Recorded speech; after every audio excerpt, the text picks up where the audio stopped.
Most designers come out of school believing their work is going to mean something, that it will reach people, change how they think, create some kind of impact. But for a lot of creatives, the reality looks quite different. You end up doing work nobody sees, changing typefaces on presentations, executing someone else's vision. And at some point you start wondering, is this really what I signed up for? Our guest today is Dian Warsosumarto, creative strategist and founder of Keine Angst, with over 20 years of experience at agencies like Y&R, Jung von Matt, DDB, and Weiss and Virtue. Before we get into it, can you introduce yourself and tell us a little bit more about what you do? Sure. It's a pleasure. First of all, thank you very much for the invitation. My name is Dian Warsosumarto. I'm founder and creative director at Keine Angst, a company that I founded 4 years ago, and is a growing consultancy and agency working for different clients. I started off 2 decades ago or even more studying graphic design in a very unromantic place, which is called St. Pölten. Because unfortunately I didn't have the chops or the portfolio to study graphic design at the Angewandte, so I had to look for alternatives. And after finishing that, I just went into the dream of becoming the next Stefan Sackmeister, which didn't turn out. So I landed in my first agency job in 2003 in Vienna, and that's how my advertising career started and led me to where I am right now. I mean, speaking of starting, what drew you into the creative industry in the first place? What drew me into the creative industry is probably the fact that I'm coming out of a rather creative family. My grandfather, who is the reason why my family came to Vienna in the first place, was the first ambassador to Vienna from Indonesia. So I have Indonesian roots. And even though he wasn't like a practicing artist in terms of earning money with what he was doing well, which was painting and drawing, so he was a diplomat, he was ambassador here in Vienna. He was a very good he was very good at drawing and at painting. So there's kind of a very creative lineage in my family, which then passes on to my mom, who is like a very passionate singer. And then to my brother also, who is working in communications and advertising as well. So there has been I would say there's a very strong creative thread within my family, sometimes also resulting in kind of in a creative profession, and sometimes just remaining as a hobby and as a passion. For me, that kind of creative upbringing and those creative I would say like imprints resulted in a career in communication. And basically I was just very early on, very into like looking at advertising, being very aware of and very excited about, like video cassette tapes of the Kannrolle, like the best Wow. in the 80s and 90s, which were still passed on VHS videotapes. And I was very much into American comics because I was very drawn to the style and the art that is in that culture, and also very drawn to international magazine publications like ID and Face. So probably at that time I couldn't pinpoint what I want to exactly do, but I was just kind of lured into that world and into that fantasy of doing something awesome with cool people and hanging with cool people, which in the end resulted kind of in which came true in a certain sense, but also in a certain sense totally didn't come true. So, I'm really curious to hear about both sides of it. Yes, yes, yes. So one could say that your expectations were really high, no? Yeah. Yes. So when you started studying, you still had really like high expectations, I'm assuming, and Yeah. on top of that, when you were like starting out in an agency, do you feel Yeah. like those expectations were met, or did it like turn out to be different than from what you expected it to be? Now that's a very interesting question. So on the first hand, it was like, I think I'm someone who's like totally like very on the optimistic side and very excited about everything. So I think like probably like one of my strengths is really powering through because I don't see the negatives most of the time because I'm just in the tunnel, you know? At that time when I first off when I entered that graphic design school, I was so grateful that I could finally do and pursue something that I really want, you know, because you get out of high school, what we call in Austria gymnasium, you know, like a time where you are kind of forced through that system and you mostly just want to hang with your friends and do like, you know, like whatever stuff, you know. So then coming out of that, I was really happy to being able to and grateful that my mom would invest in me and pay that education for me to go there. And it was just like heaven that I could was like hanging around with like-minded people and I could like I was learning to draw properly, you know. I had I had like drawing courses, I had composition courses. I was, you know, I was just like enclosed or how to say like inside a creative bubble finally. Um, and that's where I actually found what I really want to do. I was like very, very into it. And I'm a person like when I find something, I just kind of consume it with all of my whatever I have, you know? So that was exciting in the first place. Then of course, like the vision of becoming like a graphic designer and being a creator or like a legendary designer like Sackmeister was something that I had envisioned. But of course, then came the harsh reality of that there aren't too many design jobs for young people in Vienna, especially at that time, even, you know, like it was end of 90s, beginning 2000s. It was like I, I was like every starter and beginner, you know, like okay-ish in the beginning with potential, but people like they didn't look for a new junior designer in any kind of design agency in Vienna at that time. So I had to like deviate to advertising. Um, And it wasn't disillusional at all at that time. It was like, okay, I have to adapt. Awesome. I get a job. I can earn my first money. And it was just also exciting being in an environment where people are sitting around conceiving ideas, you know? And even though it wasn't like maybe the CD covers for the Rolling Stones or whatever, you know, like awesome cultural project, it was really exciting to be creating stuff, making up stuff and seeing it out there in the wild. That was something that fascinated me. And that fascinated me for a long, long time. Um, fascinated me for a long time because advertising, as I like to say it, it's a very instant gratification business. If you don't reflect too much on what you're doing, it just spirals you in and lures you into that kind of career mode, you know, of creating great work for big clients, getting awards, stepping up the ladder, becoming this and this and this, that you don't even have the time to reflect. And that time of reflection came very late into my career. And that's when I then realized I have to change something now. Otherwise, you know, it's just going to be, I don't know, s- sitting in agencies until, you know, I die, probably. Wow. Was there like a certain like trigger that kind of like triggered those thoughts in you? Like after Yeah. that long time, like what made you reflect at the end? Yeah. There was, there, I think there were a lot of indicators on the one hand, but then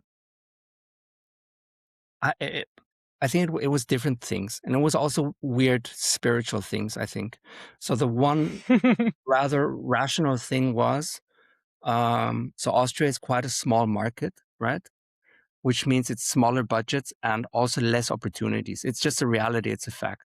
I sometimes I just thought of it like a petty excuse, but it's not. It really is the fact. It's just, it's a smaller market, less budgets, less opportunity to create great work because we all know how difficult it is to create the work that 110% represents what you stand for in a commercial environment, right?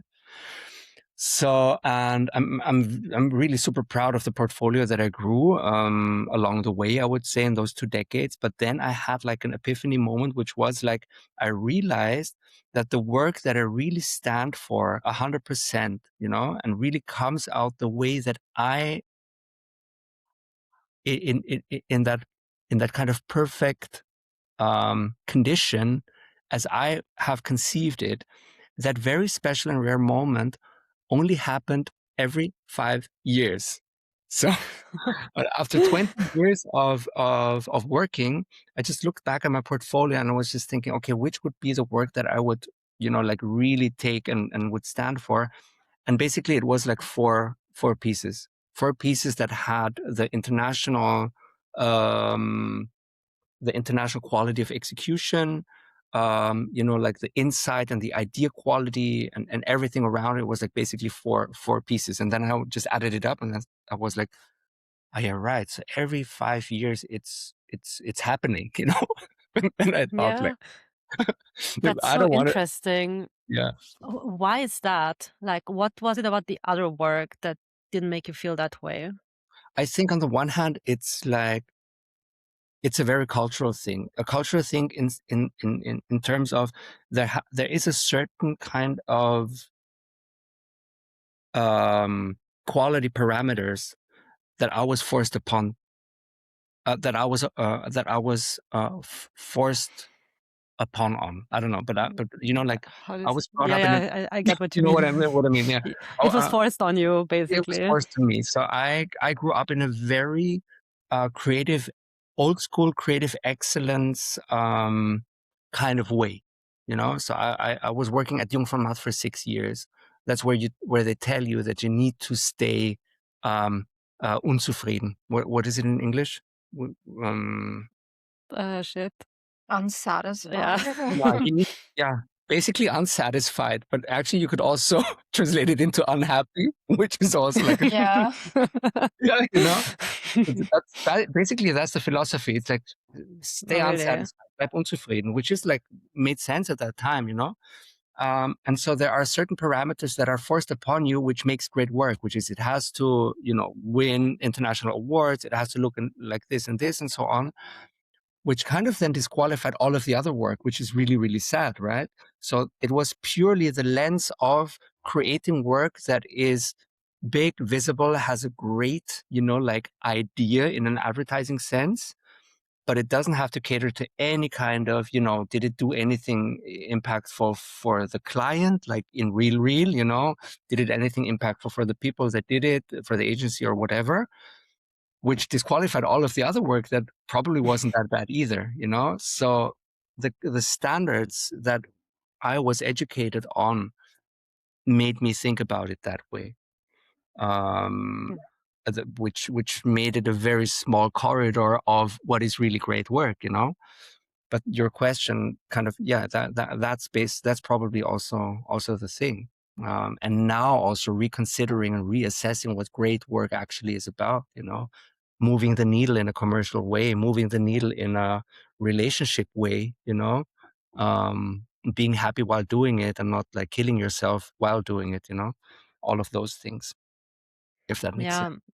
Yeah. Yeah, totally. No, I was thinking back on how difficult it is to actually create work that satisfies the award needs and also satisfies client needs.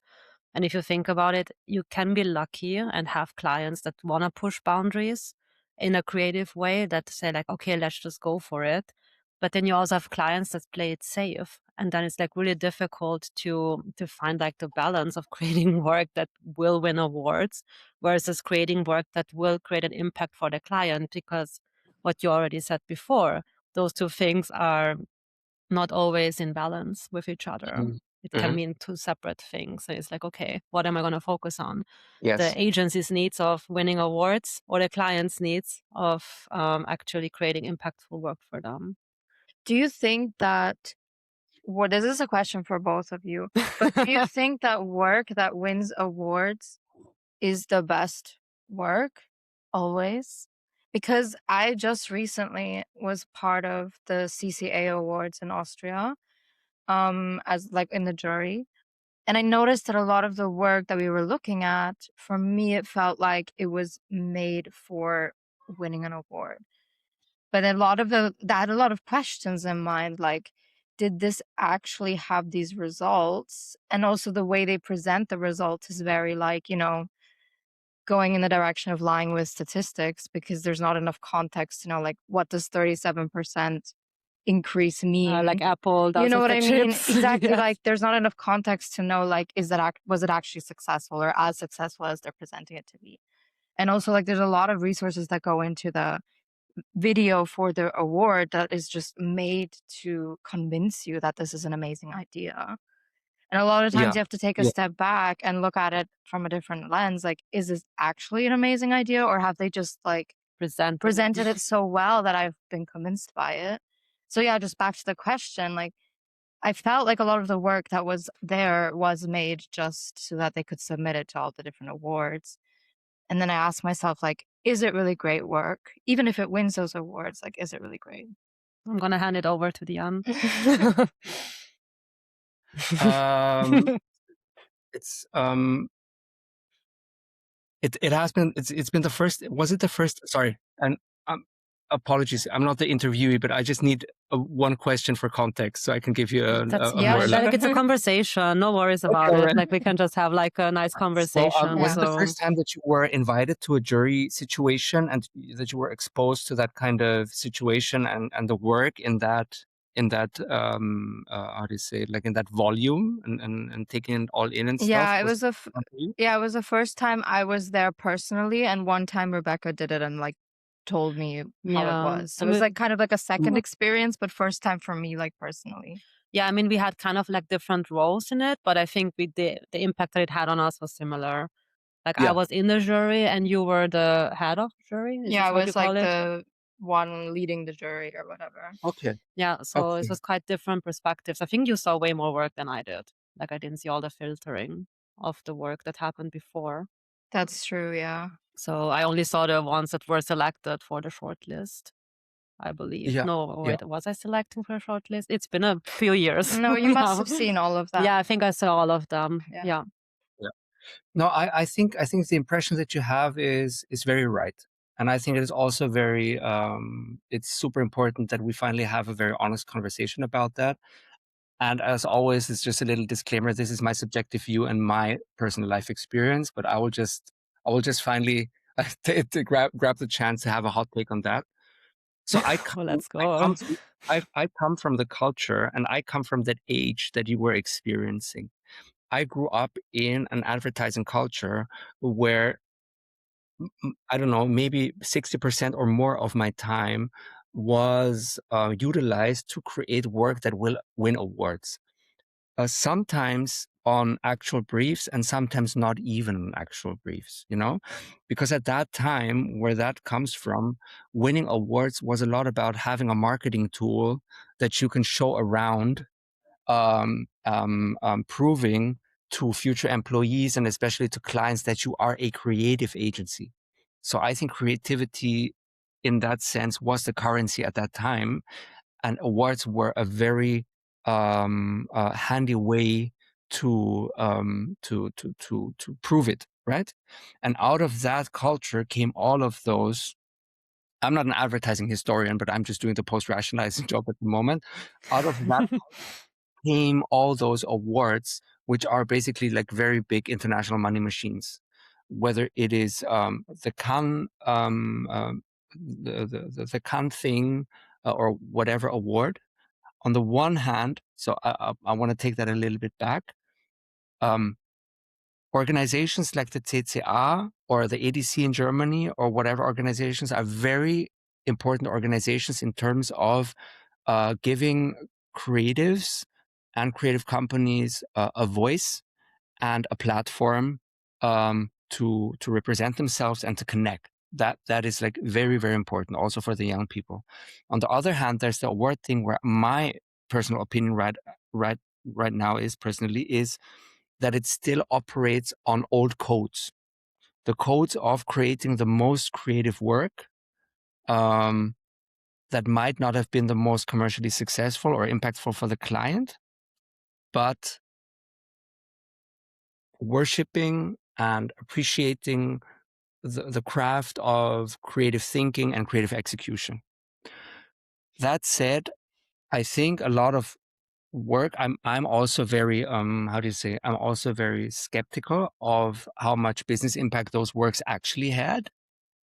But a lot of that has improved in the past years. I think the work that you have seen are more geared towards the reality than the work that I was judging 10 years ago. Mm. Because now, and I think and I hope that the shift will come, and that's also when I'm not so lured into advertising awards anymore.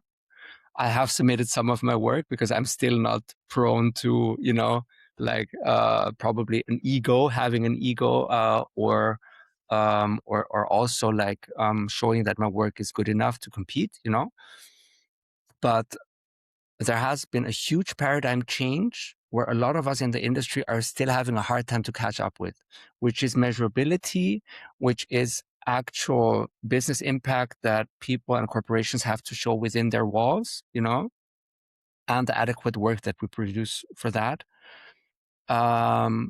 So I think a lot of agencies and a lot of leaders in agencies are still kind of caught up in those old codes. They have a very hard time to reimagine themselves as creatives that genuinely know how to operate within a commercially viable system. Yeah. Because it is very hard. You need much more openness. You need much more transparency. You have to be more literate in terms of how do you create an idea that really does something, and you have to be more open for the new opportunities that they are.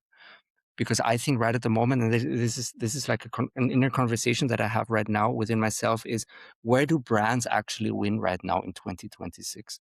I don't think they win in the single execution. I don't think they win on the billboard or having the better TVC. Yes, of course they do also, but I think they're winning in those media channels that are still very unrepresented and very hard to operate. You have to create a fluid idea that has a strong narrative that can travel or be like a very good TV execution still, because people still need it, or marketers still need it, and some brands even need it. Just take the Erste Bank, for instance. They're doing a great job in playing that, But I think what you need now is an even more, how do you say, like nooks and cranny approach, how to transpond that idea into short form videos for that audience and collaborate with those influencers and do a collaboration with that brand, So it is, I think it's a great idea is more like a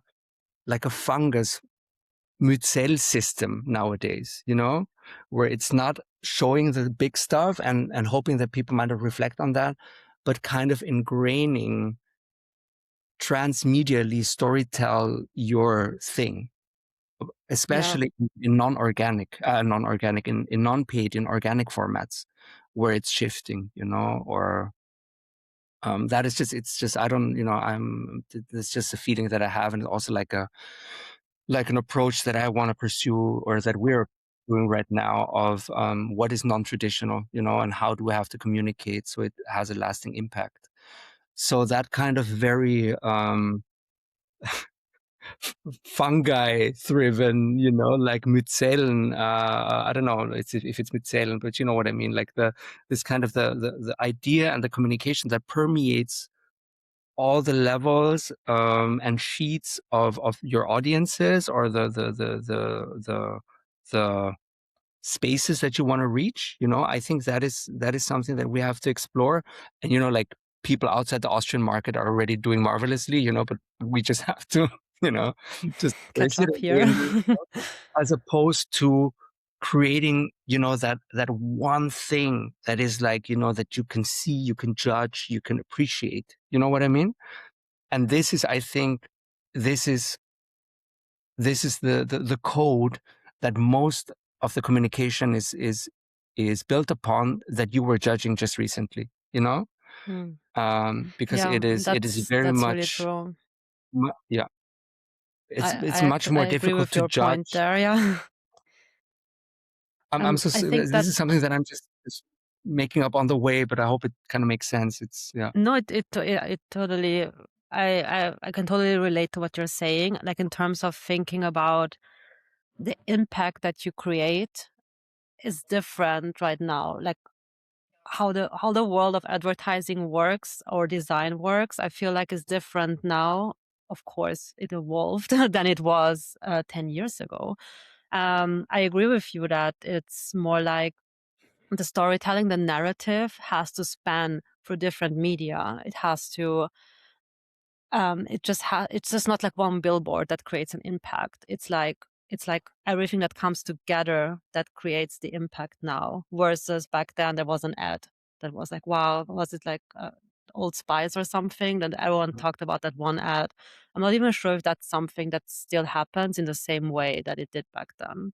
Yeah. Like, Yeah, I think something I've noticed as well in these award situations is that I also agree with you that these organizations are a good thing.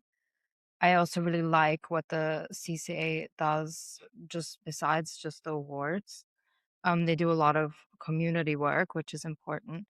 But the award, like something I noticed about it is that um, it's very it's created for other creatives. Like it's in this bubble and we're judging it as creatives. And obviously because they make it for the award and you can tell in some cases that they really that went into the execution, went into decisions they made and like the communication. But there were a couple of things where I thought like, yeah, you understand this if you're a designer and you understand this if you're like in the advertising world. But if you're just somebody like walking down the street and you see a billboard or you're on your phone and you're swiping and you see this ad, I don't think it makes an impact for people like that. And but then like because we're in this bubble and all these creatives think it's so amazing because we understand it, it wins an award, even though it's like when you take a step back and you actually look at it from the perspective of who it was for, it wasn't actually that impactful.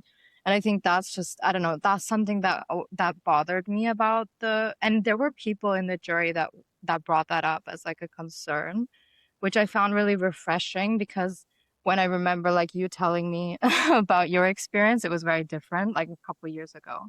So I think you're also right that there is a shift happening and that people are realizing that what used to be what used to work and what used to be normal practices and like the code that people followed does need to change. And there are definitely people in the industry that realize that. yeah, I mean, we are kind of like caught in the middle here because at some point you kind of to earn like recognition amongst peers, to earn recognition in the advertising world, in the design world, and beyond it, like for clients to see like, oh, they won awards. Like there is this thing that you kind of have to play into this. And on the other side of it, you have like client work where you need to like create impact for them, and finding that balance of being like, okay, I'm really doing work for the clients, I'm doing good work for the clients, versus, hey, I need to be like egoistical now and kind of like make it award winning. And it's kind of like a difficult position to be in as creators, because of course we want to create the best thing ever. And I think even with the client in mind, but we have like so many different external voices speaking to us, like this should be like this to win an award, but then actually we should change it for it to be impactful for the client. And like, who do you listen to in this moment? Because we kind of need to play into this machine. This is the system that we're in. And of course there's already changes happening, but it's slow. It's like what you also mentioned, like, yeah, an ego part of me is like, yeah, I want to win the awards. I want to get the recognition, because with that recognition, I get like some doors are opening for me. Like it cannot just be seen as isolated as vanity metrics. It's more than that. And that's kind of like a difficult position to be in as a creative. One thing I was also curious about, because you mentioned in the beginning that when you started out, you had expectations and some of them were fulfilled, but some of them Yeah. weren't. Can you talk a little bit Yeah. about both sides of it? What was Yeah. fulfilled and what wasn't? I think a lot of it was fulfilled for a long time. You know, it's it's really interesting to reflect on that, what happened with me and my brain when I entered advertising. Um, I think living out my creativity was definitely fulfilled. a lot of times. I was very lucky to be put on very interesting projects in my beginning career in agencies. I was doing very different stuff. I was doing beautiful folders and packagings for a wine company, for instance. But then on the other hand, I had to create a sales leaflet for a big supermarket. So I was exposed to very different kinds of challenges, which was super interesting.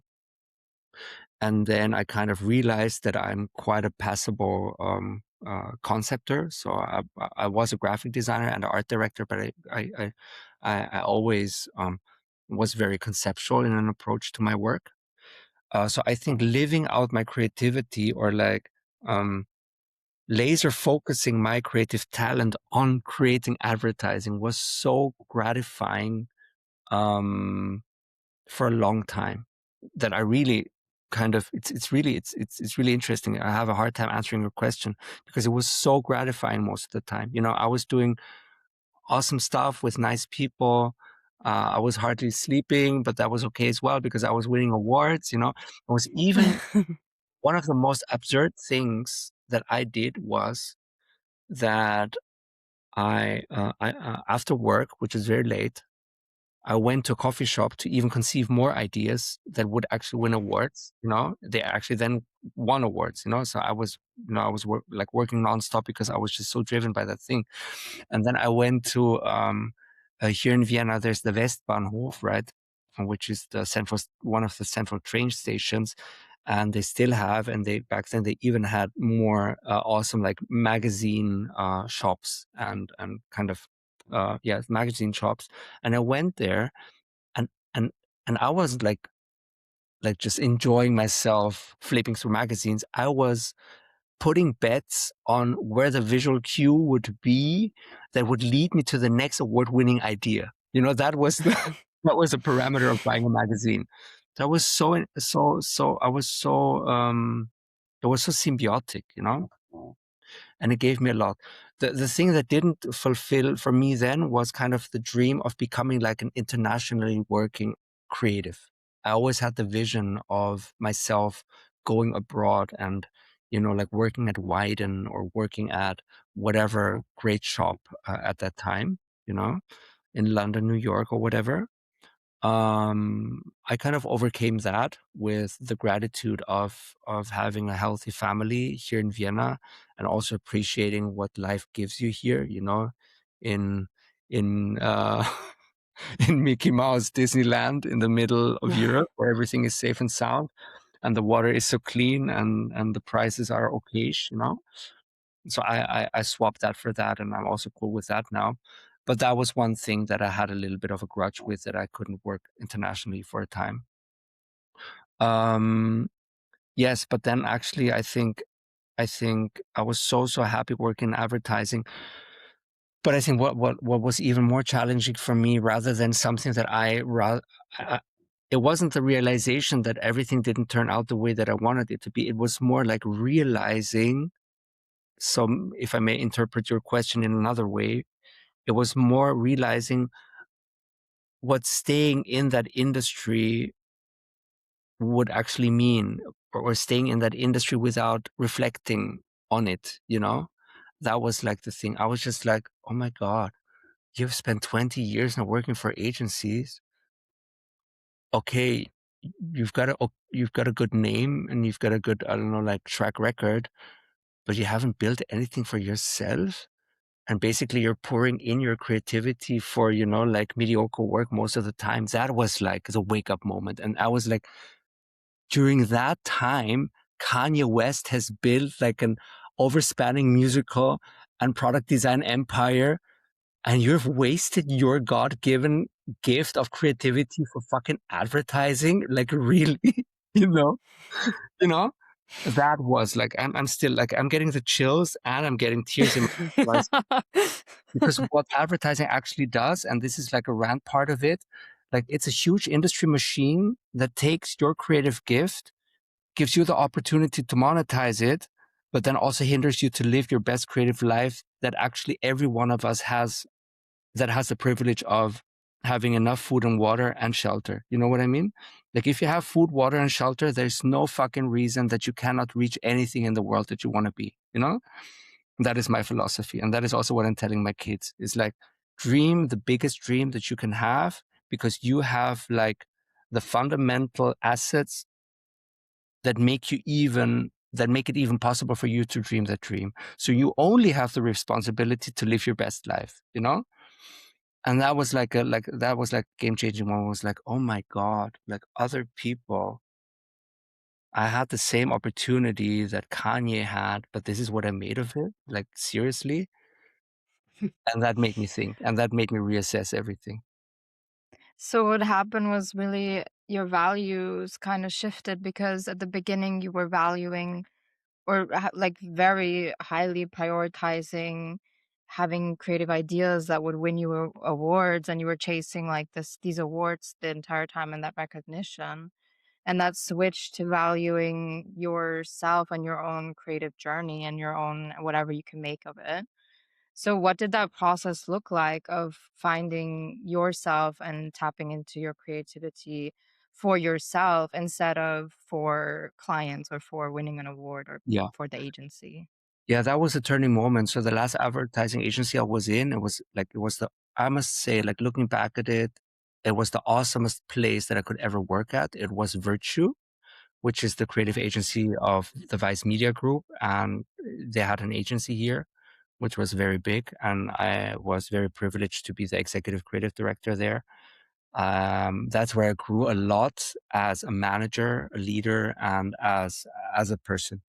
Just being exposed to young people and to the values of a young workforce, you know, adapting to those needs without being cynical, you know, like just losing all of the snowflake tropes, but really being like, okay, that is your need, you know. It might sound weird to my generation, but you're like in a totally different place. I want to understand this and I want to service you so you can do your best work. I had a very rough time there developing my leadership and management skills, but I overcame that, thankfully. Um, but like all great systems, it had a great rise, but then due to external influences, you know, we then went through a transformation, and people left, and people that made me stay there left as well, and it made me thinking then as well, you know. So I quit the job there because I also realized what that kind of managerial creative career would lead me to. You know, I'd be flying around probably a little bit more. Like my paycheck would also like be a little bit bigger than I had it, but it wouldn't make me any happier. So I said, okay, I have to stop this, and I have the feeling something inside me tells me that I have to do my own thing right now. I don't know exactly what it is, but I have to do my own thing. So I quit my job there. I told my wife that I want to pursue something else. Um, I took the luxury of spending my how do you say, my savings on a couple of months of doing nothing. And that is why I said this was kind of a 4 months mini sabbatical, where I just shed all of my responsibilities and the people that I had in my head and just focused on what I think I want to do. And it was an awesome process, but it was also a very painful process. It was like looking at other global ECD's portfolios and then realizing, oh my God, compared to them, my work is really shit. You know, I would have had to make like totally different life decisions to land at that quality of work. Like my work is good, I would say, you know, and for Austrian standards, even sometimes more than good. But then you compare it to someone who spent like, you know, 20 years at Wyden, like I feel like a practicant, you know. So I said, that might not be in it for me anymore, you know. So what is my thing then? And then I went into analyzing myself. I went into like, it was like a really like, I think it was, if you would analyze it like in a Freudian or psychoanalytical way, it was like a breakup, I think. It was like, okay, first off, it was like, oh my God, I'm devastated. And then it was and then I had a really hard grudge face. You know, it was like, I realized And I have to bring that up a little bit more because I'm building my own commercial system again, so I'm forgetting that again. But basically, it was a lot of thoughts of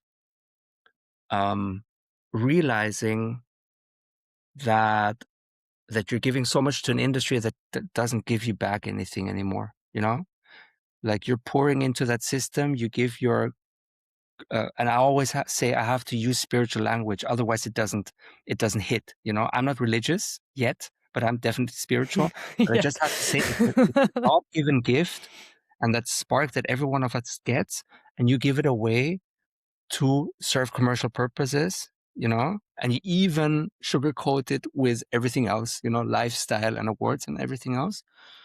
And then also the realization that this God-given gift that you're giving away very deliberately, you know, and very, very givingly.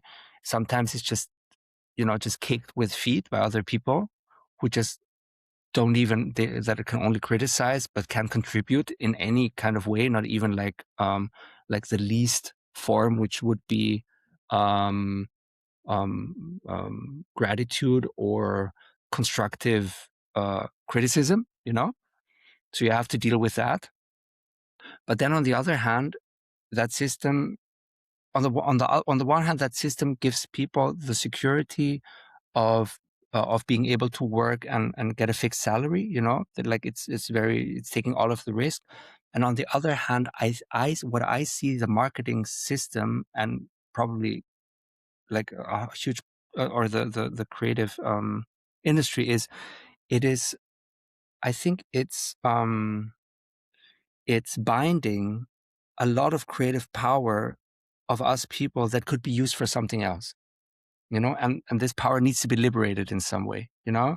But it actually it's just holding back or utilizing the creativity that we have, that we could use to solve actual problems or just live our actual creative best lives.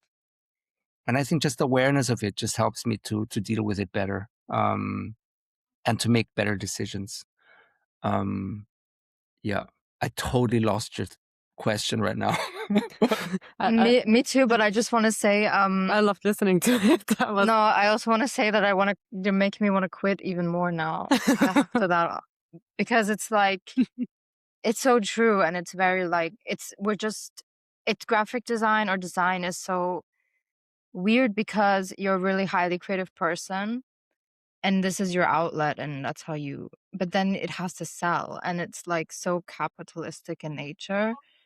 And it's also, our industry is it's so rooted in capitalism, patriarchy, all these things that you actually want to break free from as a creative. yeah, But you're the like, system you want to break free from, you're caught in again, like you're with a caught in fishnet. it, you're contributing to it, your livelihood is like dependent on it. So it's like very depressing. Yeah, and on top of that, what you also mentioned, the gratitude, like what you get back is spec work, undervaluing, shitty pay. Like there's not even like, okay, oh, wow, these are creative minds that shape the world, that create an impact. No, it's like treated as like, you should be happy that you can, I don't know, do your little creative thing and be paid for it.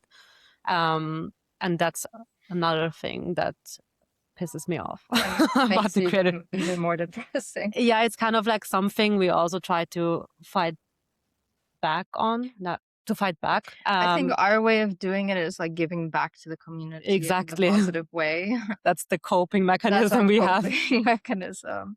So you said that you're now obviously going back into the commercialization of your work because you're building a studio, or you've Yeah. built a studio now and you're looking to obviously continue that. So when you were building Keine Angst, were there things that you implemented or that you are implementing to make it like more in like more in tune with your values and this realization that you have?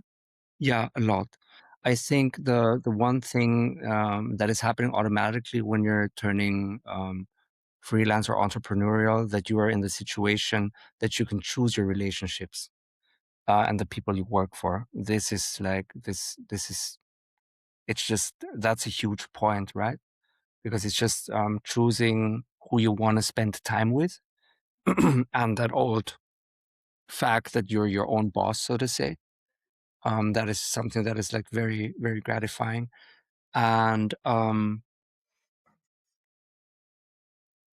yes, and the general approach on how I work is something that I can design myself now. I can work on a very personal and consulting service level. It is like it's about trying to solve other people's problem. So I think what makes me a little bit more zen with what I'm doing right now is that I'm realizing that I'm really trying to solve that business problem, for instance, which is much more how do you say much more honest, than creating the best work that might make your portfolio better. But I think that is something that's making me a little bit more zen. Yes, but of course it doesn't take away the fact that you're sometimes doing stuff that just needs to sell, things to people that they might not need. But it's just the context that makes a huge difference for me. And then also it's the whole kind of angst is not only my platform to make commercial projects, but it's also my platform to do anything else artistic or collaboratively on it, whether it's a magazine or an art project, things that I've done in the past. But then also what makes a huge difference is that I can finally use my creativity to create my own financial freedom. That is the thing. I think that's the thing that makes it really a huge difference, and then turns you into a capitalist again. It is like I can see what it's the circle of life. Yeah. But I can finally see what my creativity is actually worth. It's not sold through an agency in high hourly rates where I get my salary from, which because our worth is probably 10x by the agency in terms of what you get and what they sell it for. And it's just nice and wonderful that that I'm getting the 10x out of it or the 5x or whatever, and that I'm stepping into my entrepreneurial agency and that I can build the substance myself right now. This is just, and which creates other philosophical questions, of course, but that makes a huge difference, of course. It's that I'm stepping into my entrepreneurial age right now in my mid-40s, which makes me very, very happy, which is very scary also a lot of times, but makes a huge difference. And then also what we're very keen on, because we're working a lot with freelancers. We are a freelanced matrix-based agency right at the moment with no fixed-term employees at all as of now at the moment. It is really about, I've just written a manifesto recently where it's like the manifesto that I wrote, it doesn't have anything about the quality of work that we want to deliver. It's basically really about being aware of the value that we give to people, being very being appreciative of that, being appreciative of the relationships that we build with the partners that we work with. And there's like a passage in it that talks about understanding that we're in the dilemma of trying to do the best work that we can deliver to our clients and to ourselves, but also accepting that we're humans with human needs that just want to sleep, be with our friends and our families, And these are the stories that aren't told yet, because it's always about performance, performative, and so on. But I think very much in the system that I want to build right now, it's really about the culture of how we treat each other. And that makes the huge difference. And on top of that, of course, that's like the creative strategy frameworks that I developed in the past years, the ambition and the kind of like standard that I think that our work should have in terms of how modern, integrated, digital should it be and stuff like that. That all comes on top of that. But it's really I just had the feeling I had to write a manifesto, or my colleague Katrin told me that we should, like, what's our philosophy? I wrote it and then I read it and it's like, it's nothing about the work, because like the work, it will come, and we learned our craft, and we're open to modernize it even. It's really about how we want to treat each other, and that it's really important, especially in this kind of, like partnership model. It's that we help ourselves to stay sane within the crazy standards that we set ourselves, that we present ourselves or expose ourselves to, the huge standards of it has to be great, it has to win awards, it has to please the clients and stuff.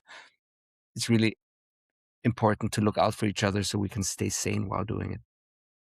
I mean, I really love how you came like full circle, because at first it was like when you started out and your measure of success was awards. You went into the Westbahnhof and checked from like you were driven by the success, which was external.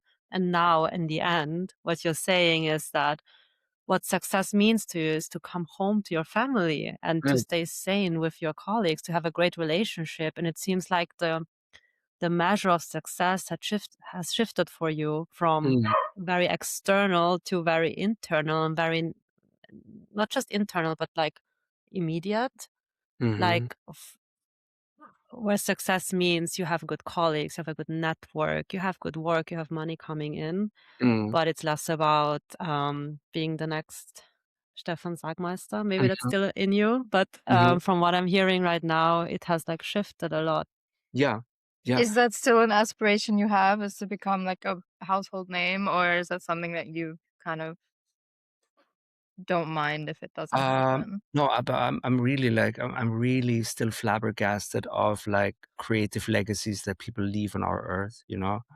It's like I'm wondering, like what I'm really sad about sometimes is l- like I'm the average ad dude.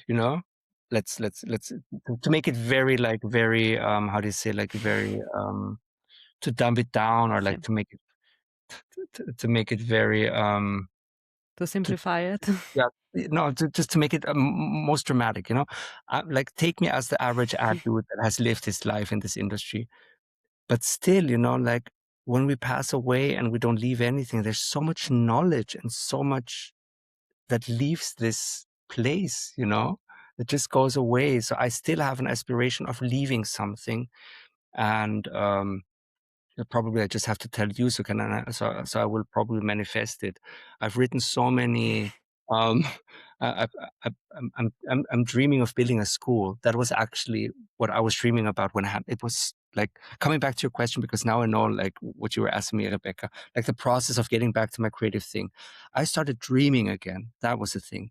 And I started dreaming Mm. about, oh my God, there's just things that only I can do that I took so for granted. And that's like, I realized that what I'm doing can't be taken for granted, because our internal creative processes and stuff, nobody can see it. They can only see like the artifact that comes out of it. That was one realization.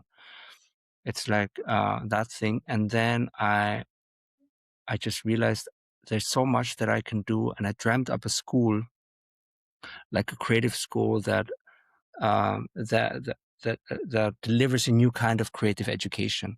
And that is basically still I think when the business is up and running and it's really doing well and I can take myself out of it again, I will build that school. So it's a place that looks like a super modern minimalistic barn in Burgenland, let's say. It's like, it looks, yeah, I'm going to tell you how it looks, because I have a sketch of it and everything. It's a huge simplistic house that looks like a blown up Monopoly thing, like the Monopoly Yeah. house, like super simple, just like the roof and the building, right? It's huge, and the sides of it are just fully transparent. And if you get to the end of it, it's like, I don't know, maybe 100 meters long.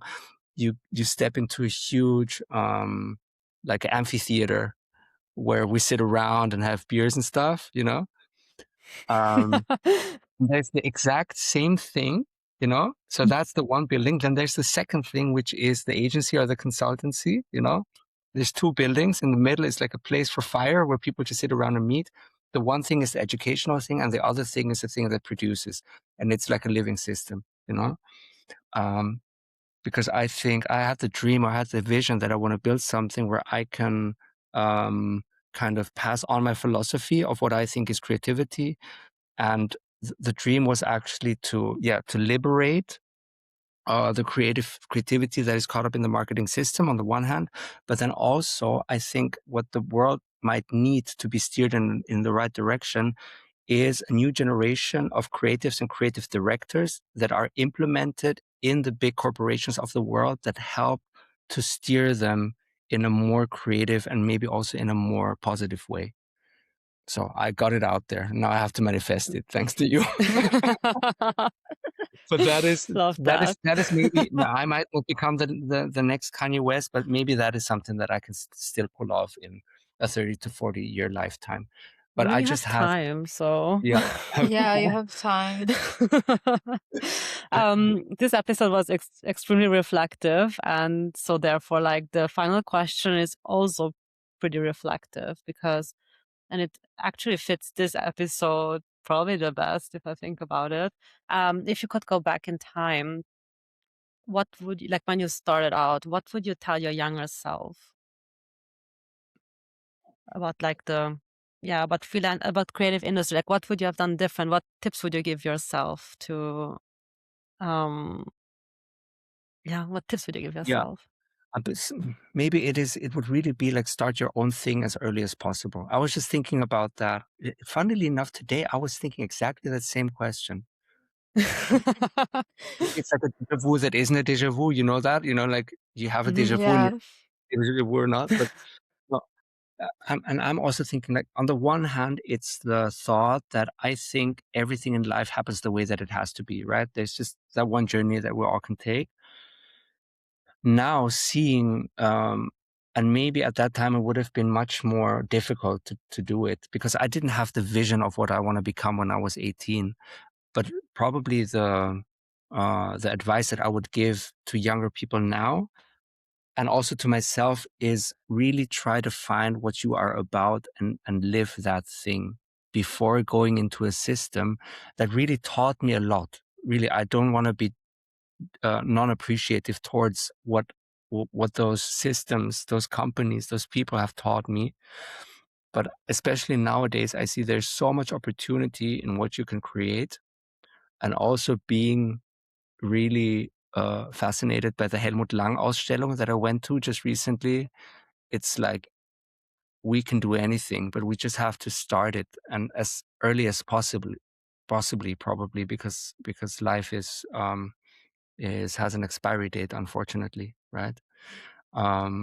That is probably what I would tell myself, even though I didn't have the clarity back then. But maybe then it's about finding the clarity and finding the opportunity at the time.